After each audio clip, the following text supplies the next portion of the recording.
Assalamualaikum warahmatullahi wabarakatuh. Kembali bersama saya, Valinah Yarinisa dari Fakultas Psikologi Universitas Airlangga. Kali ini kita akan belajar sama-sama mengenai cyberkondria.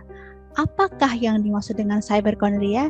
Yuk kita pelajari sama-sama melalui MOOC pertemuan kali ini. Nah, cyberkondria ini adalah sebuah kondisi yang terjadi ketika seseorang memiliki pikiran berlebih atas kondisi kesehatan mereka, lalu mereka mencari informasi atau surfing di internet mengenai gejala suatu penyakit dan berujung pada mendiagnosa diri sendiri. Nah, ini sungguh berbahaya ya, apalagi di era teknologi sekarang. Bicara soal serba-serbi cyberkondria, sebenarnya ini berawal dari kecemasan terhadap kesehatan yang difasilitasi oleh adanya teknologi yang lebih canggih ya, sehingga masyarakat dapat menggali informasi kesehatan melalui platform online dan juga konsultasi melalui online. Sayangnya, belum tentu informasi atau website tersebut valid, sehingga boleh jadi kita menerima konsultasi dari orang yang bukan merupakan tenaga profesional. Tidak dapat dipungkiri ya teman-teman, jadi akses informasi kesehatan online sebenarnya memiliki manfaat potensial selama dapat mendidik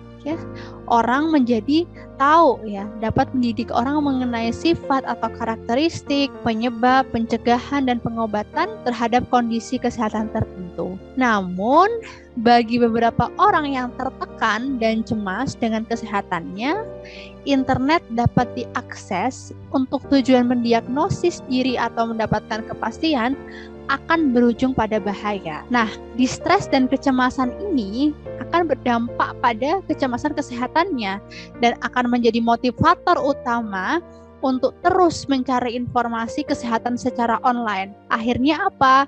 Seseorang akan mencari informasi kesehatan secara online tanpa adanya kecemasan yang signifikan.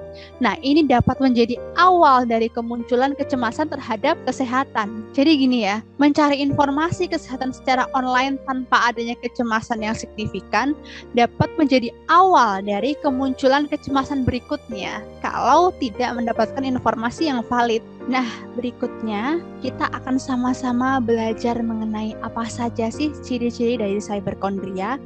Yang pertama adalah intensitas atau keinginan individu untuk mengecek informasi kesehatan melalui website untuk berupaya menenangkan dirinya. Jadi, to get relief from anxiety, untuk menyelesaikan kecemasannya dengan terus mencari informasi mengenai kesehatan yang tertentu, kesehatan spesifik ya.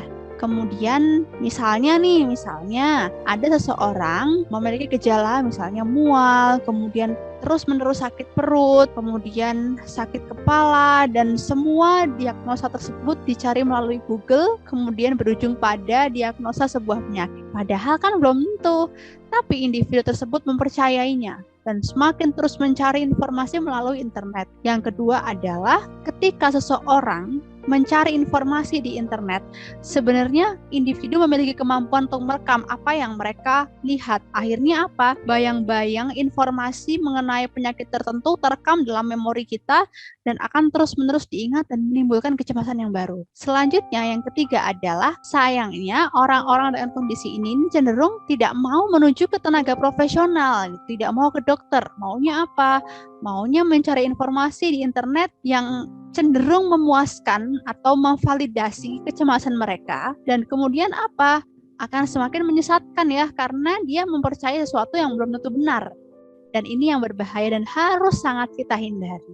Nah, beberapa symptoms dari cyberkondria ini kalau boleh disimpulkan adalah yang pertama, fokus on the worst case scenario. Jadi, kecenderungan individu untuk fokus pada skenario terburuk dari sebuah kejadian. Akhirnya apa? Akhirnya makin cemas.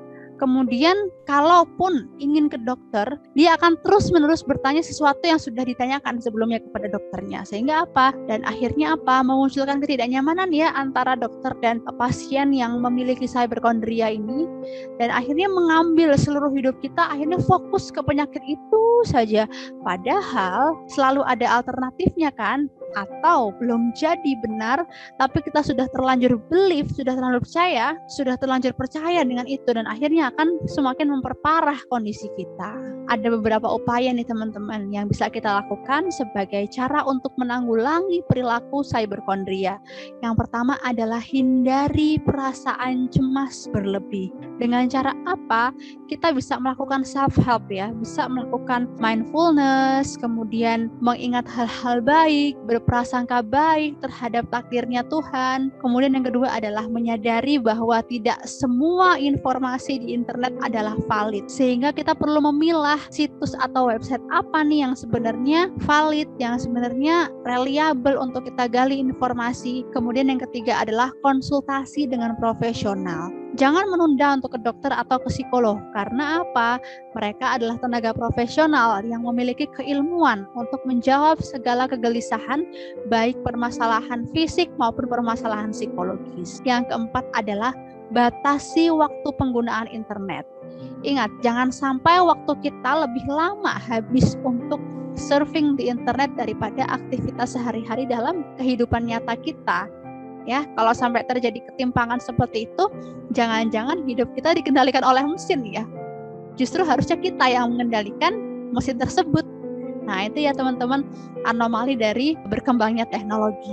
Nah, sebagai tenaga profesional, kita juga punya cara ya untuk membantu pola pikir orang-orang yang mengalami cyberkondria ini. Yang pertama, kita bisa menyampaikan kekhawatiran terhadap perilaku individu dengan non-judgmental ya, dengan hati-hati juga. Sampaikan bahwa kita empati, kita khawatir dengan kondisinya. Kemudian yang kedua adalah dukung kecurigaan dengan fakta. Artinya seperti ini, setelah kita bisa menggali sebenarnya apa sih yang ditakutkan oleh teman kita, coba timpali dengan fakta. Apakah benar demikian?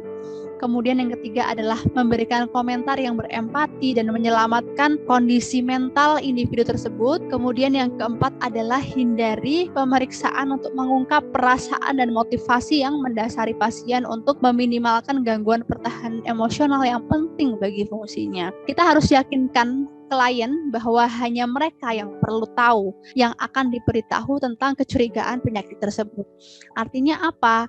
Tidak perlu semua orang diberitahu, karena belum tentu benar. Pastikan juga asisten psikolog atau asisten dari tenaga profesional ini menunjukkan penerimaan berkelanjutan ya terhadap pasien sebagai orang yang layak mendapatkan bantuan. Dan yang terakhir adalah kita bisa menyarankan bantuan psikiater apabila ternyata permasalahan cyberkondria ini benar-benar berefek pada tubuhnya dan mengharuskan pasien untuk minum obat, karena psikolog hanya bisa memberikan terapi perilaku. Untuk terapi obat kita harus konsultasi bersama psikiater. Baik, itulah sekilas mengenai cyberkondria dan cara menanganinya. Mudah-mudahan kita semua terhindar dari perilaku cyberkondria. Dan kalaupun teman-teman yang ada di sini sudah ada ciri-ciri atau indikasi yang mengarah ke sana, kita bisa tarik atau cegah supaya tidak terjadi menjadi lebih parah lagi. Terima kasih, sampai jumpa di episode berikutnya bersama saya. Assalamualaikum warahmatullahi wabarakatuh.